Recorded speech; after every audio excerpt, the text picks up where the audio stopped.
Sebanyak 80 kelompok peserta dari tingkat guru sekolah dasar, PAUD, TK, RA Madrasah Ibtidayah, dan SMP atau MTS mengikuti lomba mendongeng yang diselenggarakan Dinas Kebudayaan dan Pariwisata Provinsi Sumsel di Museum Negara Bala Putra Dewa, Selasa 27 September 2022.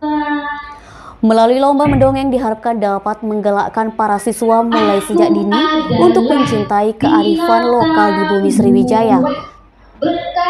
Hal ini disampaikan Kepala Unit Pelaksana Teknis Daerah Museum Negeri Bala Putra Dewa Provinsi Sumsel, Haji Chandra Amprayadi.